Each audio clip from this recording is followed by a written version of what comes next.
Amis, frères et sœurs, bienvenue dans ce temps de culte. Que vous soyez présents ici ou présents par le moyen des réseaux sociaux, voici la bonne nouvelle pour vous et pour tous. La grâce pour vous susciter et vous ressusciter, la paix pour vous affermir, la sagesse pour vous orienter, la parole pour vous animer, vous sont données de la part de Dieu en Jésus le Christ, notre Sauveur et notre frère. Je vous invite à prier.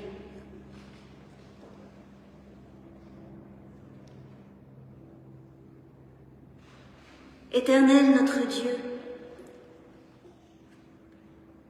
nous voici en ce jour rassemblés en ton Église. Donne-nous ton esprit comme tu nous l'as promis, qu'il se saisisse de chacun de nous, et nous saurons découvrir dans le monde les signes de ta présence. Que ton esprit bouscule notre façon de penser et de vivre, et avec lui, par lui, nous ferons toutes choses nouvelles. Amen. Et je vous invite à vous lever pour chanter le premier des spontanés de la liturgie du temps de Pâques que nous reprenons aujourd'hui. Chantez à Dieu d'un même cœur.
Restons debout pour la louange dans laquelle Henriette va nous conduire.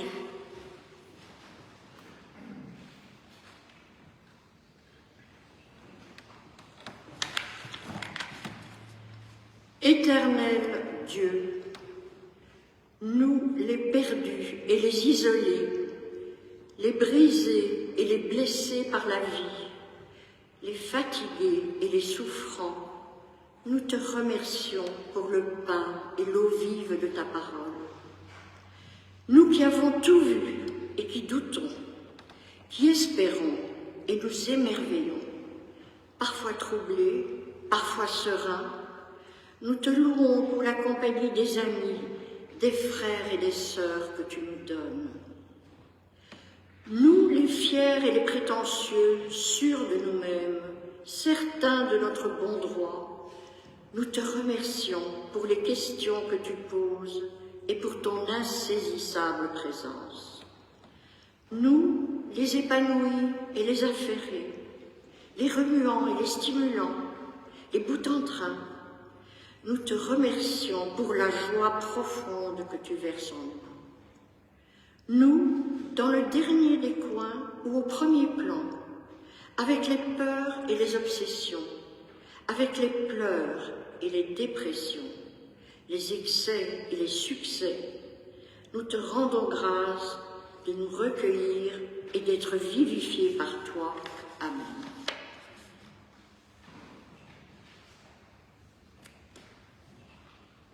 Et nous chanterons au psaume 138 « Que tout mon cœur soit dans mon chant ». Nous chanterons les 3 strophes en bénéficiant de la présence de la polyphonie organisée par Elisabeth pour ce culte et qui est au milieu de nous, pour nous encourager à tous chanter de tout cœur.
Prenez place et nous écoutons la volonté de Dieu pour nos vies avec ces quelques mots inspirés librement du psaume 9.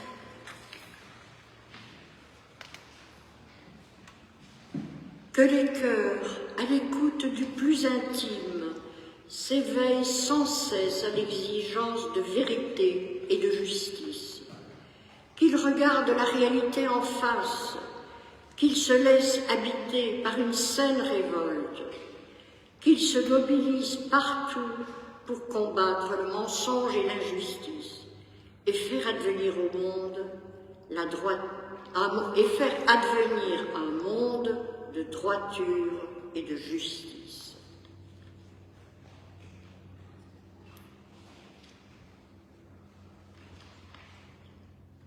J'ai résolu de venir... Non, pardon. Dieu fait de nous en Jésus-Christ.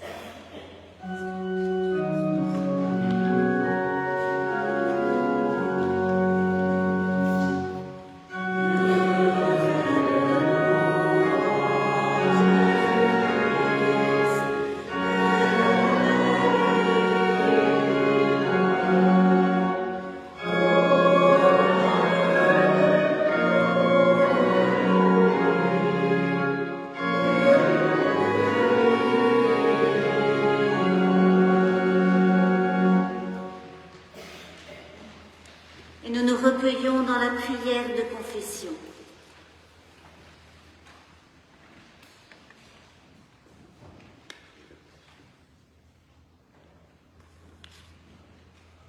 Comment sortir du bourbier où je suis empêtrée? Comment me relever après la chute de l'assurance la plus inconsciente dans l'abîme de la dépression?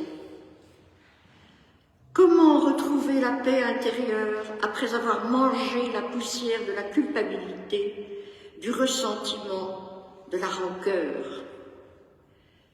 Comment émerger de l'obscurité de l'indécision, de l'incertitude, de la peur qui semble s'éterniser sans remède?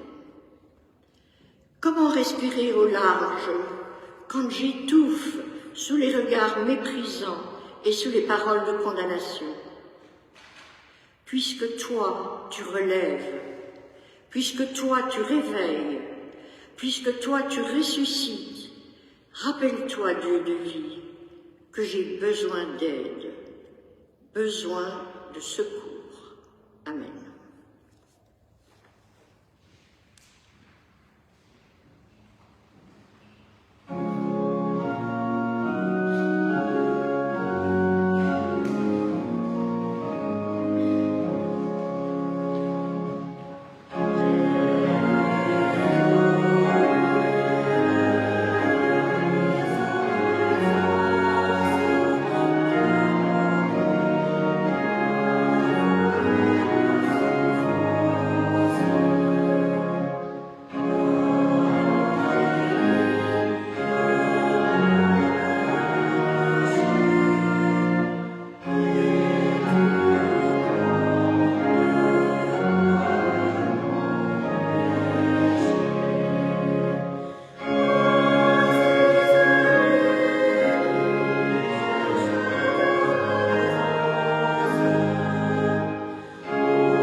Je vous invite à vous lever pour entendre l'annonce du pardon.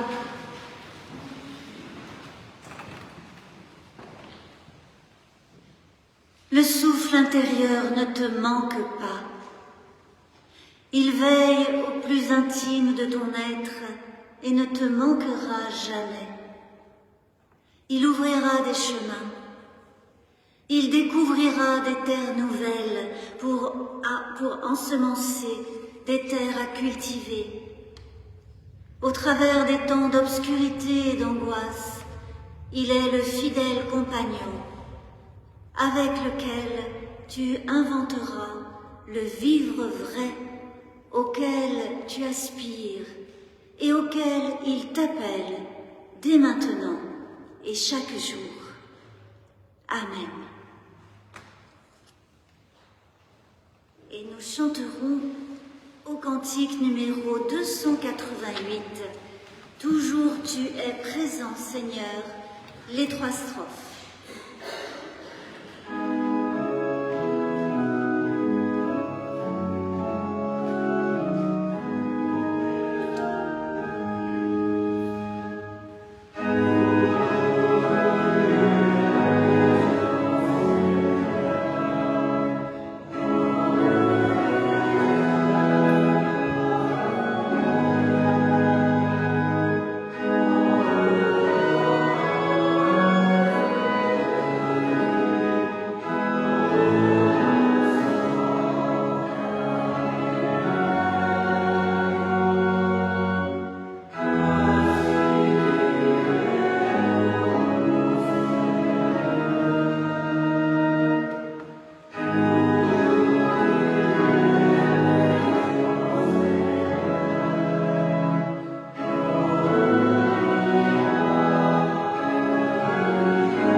Je vous invite à prier.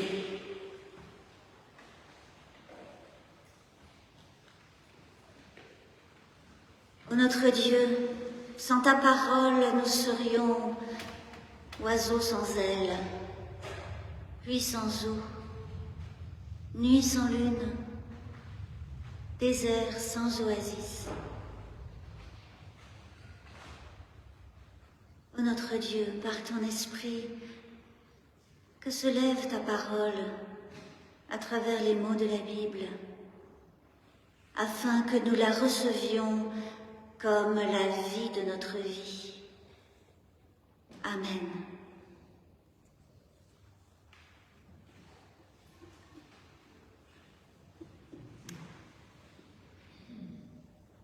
Nous lirons ce matin dans l'Évangile selon Luc au chapitre 24, les versets 13 à 35.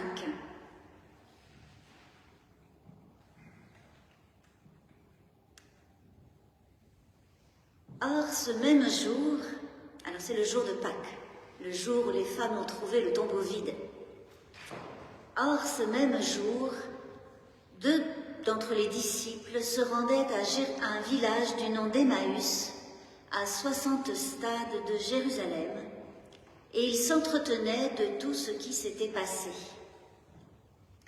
Pendant qu'ils s'entretenaient et débattaient, Jésus lui-même s'approcha et fit route avec eux. Mais leurs yeux étaient empêchés de le reconnaître.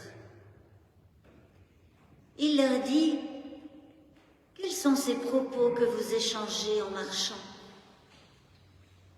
Ils s'arrêtèrent, l'air sombre. L'un d'eux, nommé Cléopas, lui répondit : « Es-tu le seul qui, tout en séjournant à Jérusalem, ne sache pas ce qui s'y est produit ces jours-ci ? » « Quoi ? leur dit-il. Ils lui répondirent: ce qui concerne Jésus le Nazaréen, qui était un prophète puissant en œuvre et en parole devant Dieu et devant tout le peuple, comment nos grands prêtres et nos chefs l'ont livré pour qu'il soit condamné à mort et crucifié. Nous espérions que ce serait lui qui apporterait la rédemption à Israël. Mais avec tout cela, c'est aujourd'hui le troisième jour depuis tout cela que ces événements se sont produits. Il est vrai que quelques femmes d'entre nous nous ont stupéfiés. Elles se sont rendues de bon matin au tombeau et n'ayant pas trouvé son corps, elles sont venues dire qu'elles avaient eu une vision d'ange qui le disait vivant. Quelques-uns de ceux qui étaient avec nous sont allés au tombeau et ils ont trouvé les choses tout comme les femmes l'avaient dit. Mais lui, ils ne l'ont pas vu. Alors il leur dit: que vous êtes stupides. Comme votre cœur est lent à croire tout ce qu'ont dit les prophètes. Le Christ ne devait-il pas souffrir de la sorte et entrer dans sa gloire?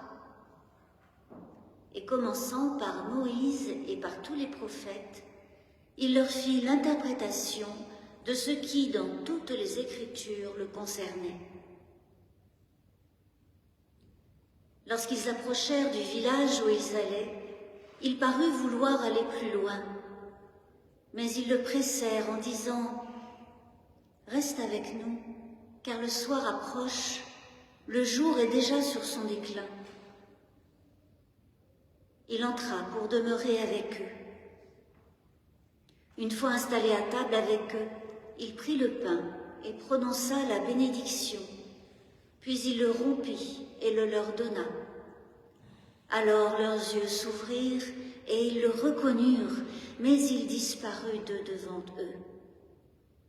Et ils se dirent l'un à l'autre: notre cœur ne brûlait-il pas en nous lorsqu'il nous parlait en chemin et nous ouvrait le sens des Écritures? Ils se levèrent à ce moment même et retournèrent à Jérusalem et trouvèrent assemblés les 11 et ceux qui étaient avec eux, qui leur dirent: le Seigneur s'est réellement réveillé et il est apparu à Simon. Ils racontèrent ce qui leur était arrivé en chemin et comment il s'était fait reconnaître d'eux en rompant le pain.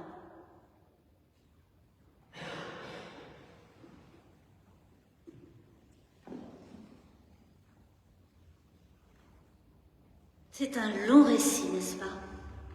Et c'est un récit de marche.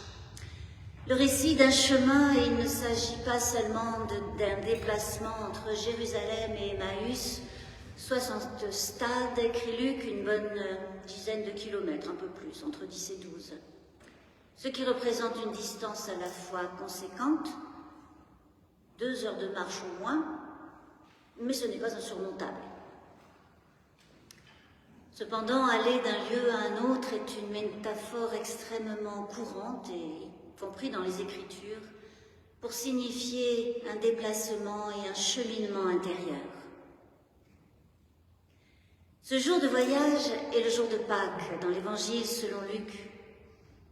Mais pour les 2 disciples qui partent, ce n'est pas un bon jour, ce n'est pas un jour de joie, ce n'est pas Pâques pour eux. Pas encore. Ce qu'il raconte aux compagnons qui se joint à eux en chemin correspond à l'air sombre avec lequel ils le disent. C'est un parcours de déception. Leur grande espérance a été brisée. Jésus le Nazaréen a été crucifié. Celui dont ils attendaient la rédemption d'Israël est mort sur une croix. L'avenir qu'ils croyaient à portée de main, à portée de jour, a disparu. Et il ne reste plus que cette situation qu'ils espéraient tellement voir transformée. Il ne reste que l'occupation romaine, l'emprise des autorités religieuses et politiques. Rien n'a changé, sauf, en plus, la terrible déception.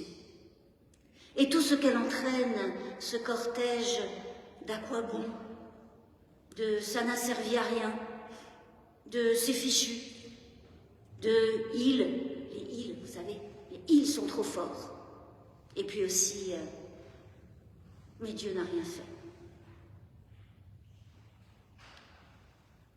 Où vont-ils sur ce chemin? Vers Emmaüs, écrit Luc. Pourquoi Emmaüs? Rien ne permet de croire que c'est leur village et qu'ils sont en train de rentrer chez eux parce que l'aventure est terminée, parce que ce qui les avait soulevés, mis en route une première fois, emmenés à la suite du prophète de Nazareth, s'est évaporé. Emmaüs ne correspond à aucun village connu. À 60 stades de Jérusalem, il y a une bonne dizaine d'hypothèses sur sa localisation. Mais ce n'est pas un nom inventé par Luc. Il l'a trouvé dans la tradition de la Bible hébraïque. Emmaüs, c'est une des hypothèses, la transcription du nom du lieu où le patriarche Jacob s'était arrêté pour dormir dans sa fuite, loin de son lieu familier et familial, loin de sa mère, loin de son frère Ésaü, qu'il venait de déposséder de la bénédiction de leur père Isaac. En hébreu, ce lieu s'appelait auparavant Luz, Olam, Luz, transcrit en grec Oulamaos, Emmaüs. Ce en quoi on croyait, ce à quoi on tenait, ce vers quoi on tendait, a disparu. C'est une expérience profondément déstabilisante et même douloureuse que celle d'une déception aussi radicale, on pourrait dire une déconstruction impitoyable. Mais c'est là que Luc fait marcher ses deux disciples. Et il a bien raison. Que faire quand l'avenir qu'on espérait s'effondre? Quand l'horizon désiré dans lequel on se projetait est effacé? Alors d'aucuns diraient peut-être, il faut tourner la page, passer à autre chose, rebondissez, soyez résilients. Comme s'il suffisait de le vouloir, de faire un effort. Comment tourner une telle page sans déposer sur la nouvelle page tout un poids d'amertume? Ce qui marquerait profondément ce qui serait écrit sur la nouvelle page, et ce serait non pas en fait une nouvelle page, mais une page profondément insérée au passé. L'avenir auquel les deux disciples croyaient a été crucifié avec Jésus. Le Messie qui devait apporter la rédemption à Israël, ce Messie qui devait être glorieux, victorieux, a été tué. L'autre solution, l'autre façon de faire, c'est d'en espérer un autre. Bon, celui-ci n'était pas le bon. Il y en aura un autre, un nouveau Messie qui, lui, réalisera avec éclat et force ce qui est attendu. Et ce serait aussi une bonne raison d'aller à Emmaüs. Car Emmaüs, dans le premier livre des Maccabées, c'est le lieu d'une grande victoire inattendue, une grande victoire de Judas Maccabée sur des ennemis très très supérieurs en nombre. Mais troisième possibilité, c'est que l'incertitude des disciples après la mort de Jésus, cette incertitude quant à l'avenir, même tout proche, soit totale, absolue. Et c'est encore une manière de comprendre ce nom de lieu, Emmaüs, puisqu'on ne sait pas à quoi il correspond, à quel endroit le situer. Une incertitude en miroir de celle des deux marcheurs. Cléopas et l'autre, dont on ne connaît pas le nom, ce qui dans les Écritures indique que tout lecteur peut s'y reconnaître. Incertitude, ne pas savoir, n'être sûr de rien, sauf que Jésus est mort, que le Messie a été mis en échec. Les deux disciples n'ont pas d'autre certitude que celle-là, que la fin de leur espérance. Parce que ce que les femmes leur ont raconté, ça ne les a pas accrochés. Même d'ailleurs, Luc écrit qu'ils ont pris cela pour des niaiseries de femmes. Elles n'ont pas trouvé le corps au tombeau, mais elles ont vu 2 anges qui leur ont annoncé que le crucifié est vivant. Mais tout stupéfiés qu'ils ont été, ça ne les a pas empêchés de s'en aller, de quitter les autres disciples. Ils se contentent de ce que quelques-uns d'entre eux n'ont pas vu. Ils n'ont pas vu Jésus. Incertitude et déception.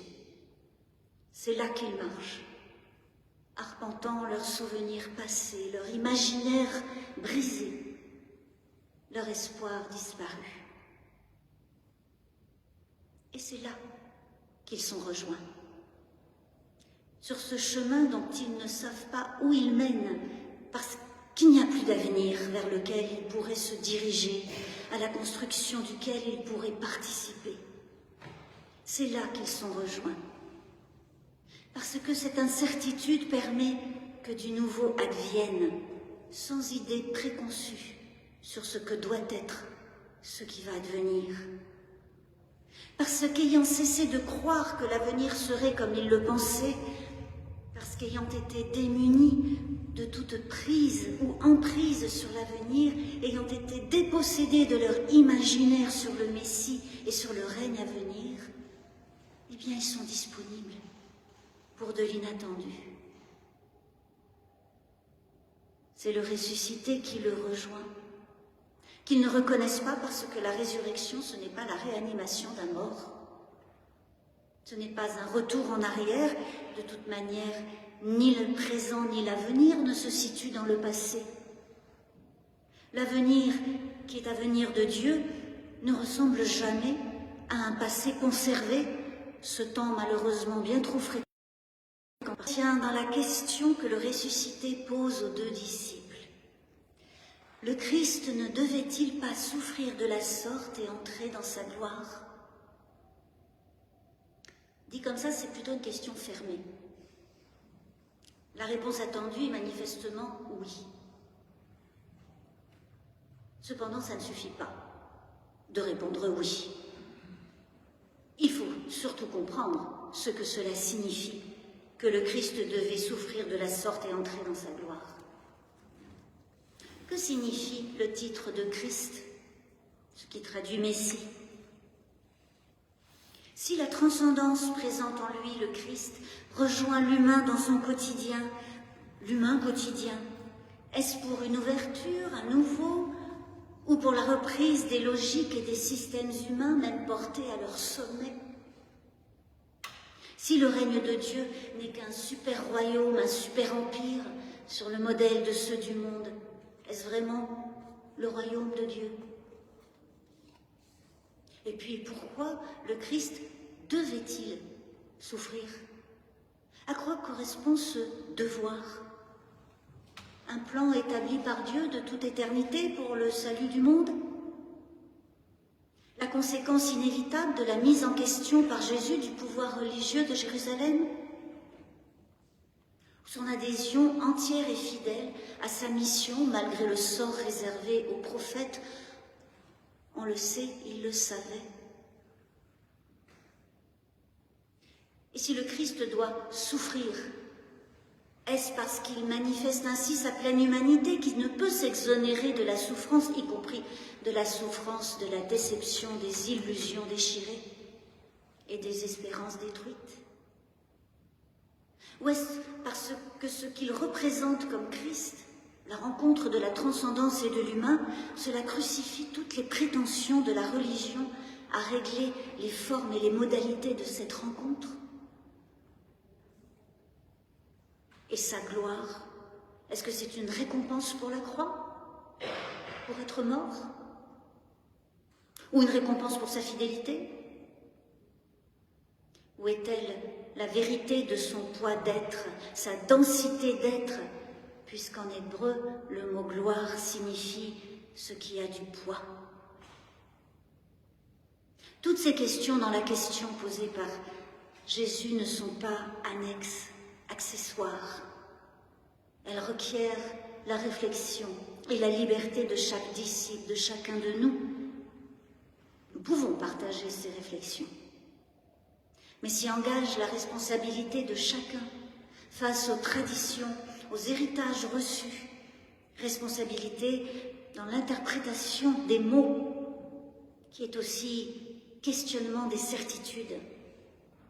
Et il se peut, il arrive, que des certitudes déjà un peu ébranlées s'effondrent et qu'un autre éclairage fasse apparaître du nouveau.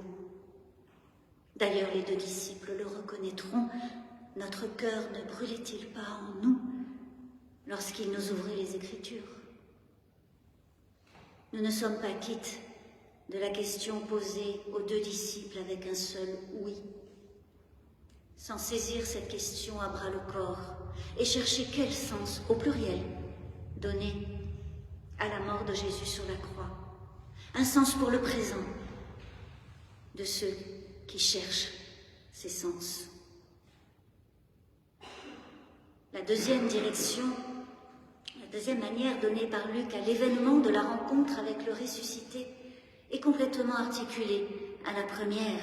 C'est donc la lecture des Écritures dans laquelle le ressuscité entraîne les deux disciples. En fait, c'est une relecture, car ils les connaissent, mais c'est une relecture qui n'est pas une répétition, mais l'occasion même de déplacement. Relire Moïse et les prophètes pour y chercher et trouver ce qui concerne le Christ vivant. Bonne nouvelle, l'Évangile. Et le silence de Luc sur les explications fournies aux deux disciples par le ressuscité, eh bien c'est une exhortation, une invitation à relire nous-mêmes, à ne pas faire l'économie de l'éclairage porté par la croix et la résurrection sur les Écritures hébraïques, avec cette patte humaine dans laquelle l'Ancien Testament nous fait plonger sans concession. Cet éclairage porté sur la diversité des témoignages de foi et des quêtes de Dieu qui se découvrent dans ces Écritures. Et puis, nous lisons nous aussi le Nouveau Testament, évangiles et épîtres, dans ce même éclairage de la croix et de la résurrection. Car ce qui concerne le Christ vivant nous concerne. Et lire les Écritures, c'est aussi se lire soi-même, y compris dans la promesse qui nous est faite, dans la vocation à laquelle nous sommes appelés. Luc met en scène cette marche commune pour faire comprendre la dimension existentielle de Pâques pour les disciples. Comme sur le chemin d'Emmaüs, nous marchons parfois sur un chemin commençant dans la déception, dans l'épreuve de l'effondrement d'un imaginaire, l'épreuve d'une incertitude radicale, l'épreuve de l'absence d'avenir quand il ne reste qu'un futur insatisfaisant ou carrément angoissant. Mais ce n'est pas la fin. Dans la lecture des Écritures, nous comprenons ce que révèle le Christ, et c'est que Dieu est toujours du côté de l'humain, c'est que Dieu fait toujours confiance à l'humain. Nous ne cherchons pas dans les Écritures des solutions à nos problèmes, mais nous y rencontrons la figure d'Abraham qui partit sans savoir où il allait, faisant confiance, espérant contre toute espérance. Nous y rencontrons la figure de Marie qui dit oui à l'inouï qui lui est annoncé. Nous y rencontrons la figure de Pierre qui lâche ses filets de pêcheurs pour suivre celui qui l'appelle. Et nous comprenons qu'il y a un goût de résurrection dans l'ouverture à l'avenir de Dieu, cet avenir qui vient et qui n'est pas déjà connu, pas déjà prévisible, dans sa forme, dans ses détails. Nous comprenons qu'il y a un goût de résurrection dans cette disponibilité sans a priori, cette confiance qui n'exige pas de preuves, cette espérance non de quelque chose de plus ou moins construit, mais espérance parce que Dieu fait confiance et donne vie. Nous comprenons qu'il y a un goût de résurrection dans ce don de vie nouvelle qui est vie vivante, ni incarcéré dans le passé, ni fasciné dans le futur, qu'il soit extraordinaire, aller habiter sur Mars, ou effrayant. Y aura-t-il une terre pour tous les humains?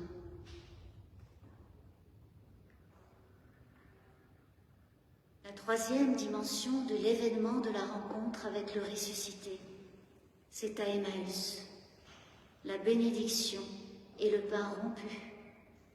Alors les deux disciples reconnaissent qui est leur compagnon de route, leur compagnon de pain.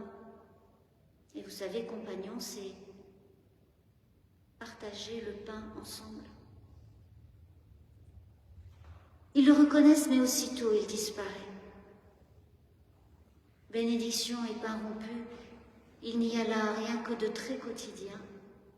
Et en même temps, l'évocation de la scène, le signe de la vie donnée, et en même temps le souvenir du repas que Jésus le Christ partageait avec n'importe qui. Et il y en a beaucoup dans l'évangile de Luc.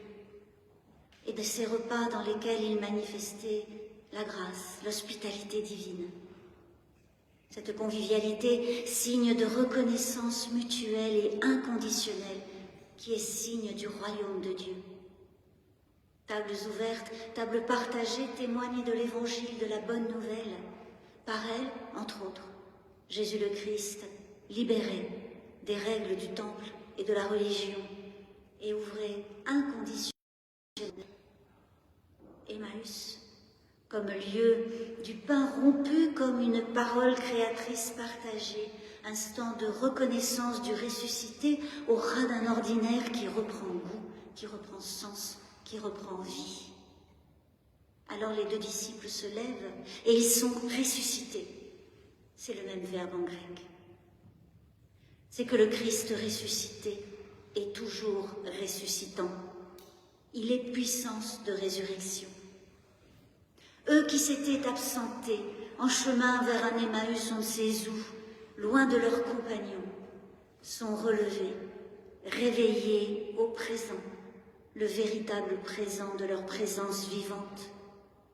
D'un chemin de déception, de mort, ils sont passés sur un chemin de vie, rejoints par le flux de la vie vivante à travers le chemin commun, les questions, l'interprétation des Écritures, la bénédiction, la fraction du pain, diverses formes d'une présence réelle et qui peut être reconnue sous d'autres formes encore auxquelles nous ne nous attendons peut-être pas.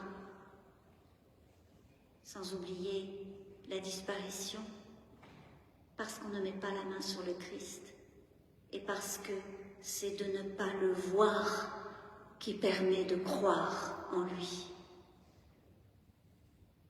Nous marchons et nous marcherons encore sur des chemins de déception, sur des chemins de crise personnelle ou collective, des chemins d'incertitude où nous avons parfois le sentiment de perdre pied, des chemins d'épreuve. Et nous pourrons y souffler, y murmurer, y crier, y chanter. Reste avec nous, à celui qui est déjà là, ressuscité afin que nous puissions l'être, être réveillés, être relevés, et que notre cœur soit brûlant. Amen.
Je vous invite à vous lever pour entendre et vous associer à cette confession de foi que Henriette va dire.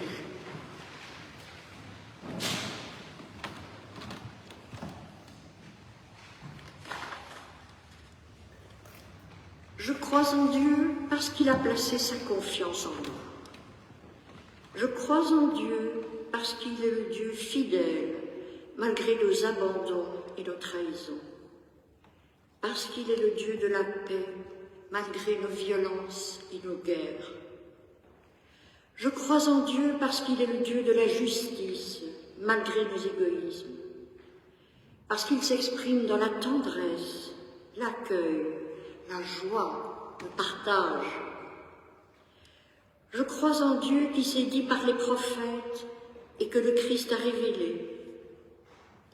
Je crois en ce Dieu d'amour qui me parle d'un royaume de fraternité riche de diversité, d'émotion, d'espérance, de liberté. Il communique son esprit. Je crois en Dieu fort de sa faiblesse, proche du monde, qui nous accompagne dans nos peines et nous appelle à la vie. Je crois en Dieu, à son message dans l'Écriture, à son action dans notre monde, au signe de sa présence. Amen.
Des annonces aussi à partager en ce dimanche 7 avril et bien sûr la collecte au profit de l'épicerie solidaire de la Croix-Rouge qui est ouverte et qui sera ouverte aussi dimanche prochain. Donc n'hésitez pas à vous renseigner, à regarder les produits particulièrement demandés en ce moment et à les apporter. Également, à la sortie du culte, vous pourrez, si vous n'en avez pas encore, vous procurer les 2 livres des éditions du Foyer de l'Âme déjà Paris, Spinoza et Dieu, et Jean-Jacques Rousseau et Dieu, et comme je ne demandais à personne, c'est moi qui m'en occuperai. Et aujourd'hui, premier dimanche du mois, eh bien, c'est le dimanche de la cantate. Et aujourd'hui, la cantate BWV 249, c'est le sublime oratorio de Pâques. Donc n'hésitez pas à venir à 17h30 ici pour écouter cette cantate, toujours selon le même principe, avec des musiciens professionnels, bénévoles, et qui est coordonné aujourd'hui par Graham Aurélie. Dans les jours qui viennent, jeudi prochain, la pause spirituelle à 12h30 dans le temple. Comme c'est les vacances, il y a moins d'activités du foyer de l'âme. Donc il y aura la pause spirituelle jeudi prochain. Et puis bien sûr, dimanche 14, le culte à 10h30, j'y serai présente. Et la prédication sera portée par Mathias Ben Abdallah, notre assistant de paroisse. Et ce culte sera suivi par le repas des JMJ, puisque c'est le 2e dimanche du mois en général, au cours duquel nous partagerons de bonnes lectures. Donc n'hésitez pas soit à apporter une idée de lecture, soit à venir prendre des idées de bonnes lectures. N'oubliez pas également de noter dans vos agendas la date du 4 mai et la journée organisée par l'Église protestante unie en région parisienne à Boissy-Saint-Léger, Terre d'Espérance. Vous avez une affiche dans le hall, un article dans le numéro de l'amitié et Isabelle est là si vous avez des questions supplémentaires. Isabelle qui est là-bas. Voilà, donc n'hésitez pas à lui en parler. Il y a peut-être encore besoin de quelques enseignements ou de quelque chose à faire, Isabelle, ou tout est prêt? Voilà, bon, alors c'est parfait. Est-ce qu'il y a d'autres choses à partager en ce qui concerne les annonces? Marie-Catherine? Non? Bon, alors voilà, nous avons terminé les annonces et nous pouvons entrer dans cet autre temps du culte qui est le temps de l'offrande, un temps de confiance, un temps de louange aussi, et que surtout cette offrande soit joyeuse. Et pendant cette offrande, nous chanterons ce cantique, inspiré du récit d'Emmaüs. Reste avec nous, Seigneur, le jour décline, c'est au numéro 294, et nous chanterons les strophes 1 et 2. Je vous invite à vous lever.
Dans la prière d'intercession, je vous invite à porter ces mots du pasteur Gilles Castelnau, qui est donc une transcription du Notre Père.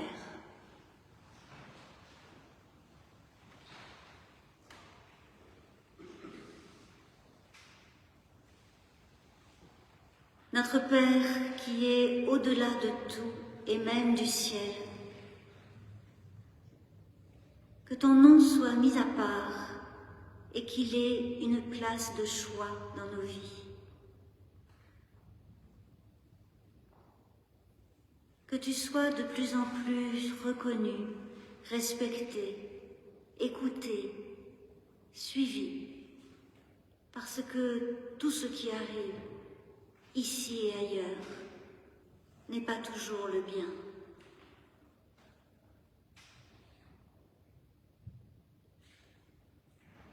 Que ta volonté s'accomplisse sur la terre comme au ciel. Donne-nous aujourd'hui notre pain spirituel, ce pain de vie qui est ta parole divine, ta présence, ton esprit, ton être même.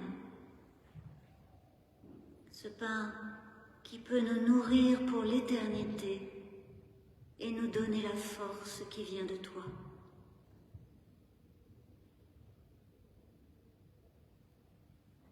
Parce que tu nous pardonnes, aide-nous à notre tour à nous pardonner mutuellement.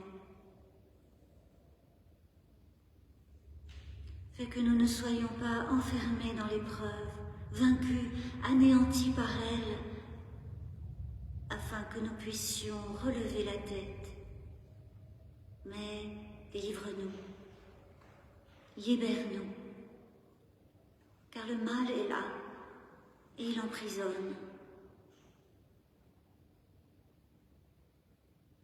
Et nous te disons tout cela avec confiance, car c'est à toi qu'appartiennent l'amour, le pardon et la paix, au siècle des siècles. Amen.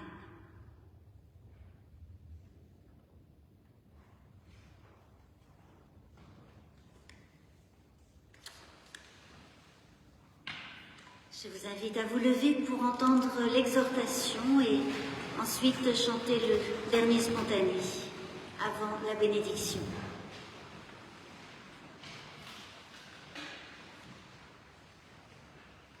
Vous rencontrerez le Christ vivant. Oui, vous le rencontrerez. Peut-être dans le rire des enfants, peut-être dans la lenteur des gens âgés, peut-être dans la patience de ceux et celles qui enseignent, peut-être dans la fidélité de vos amis, peut-être dans le dévouement de celles et ceux qui soignent, peut-être dans l'exubérance de la création, peut-être dans le sourire de ceux qui ne se prennent pas au sérieux, peut-être autrement, mais vous le rencontrerez. Oui. Amen.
Amis, frères et sœurs, l'Éternel vous bénit et vous garde. L'Éternel fait resplendir sur vous sa lumière et vous accorde sa grâce. L'Éternel lève son visage vers vous et vous donne sa paix. Amen.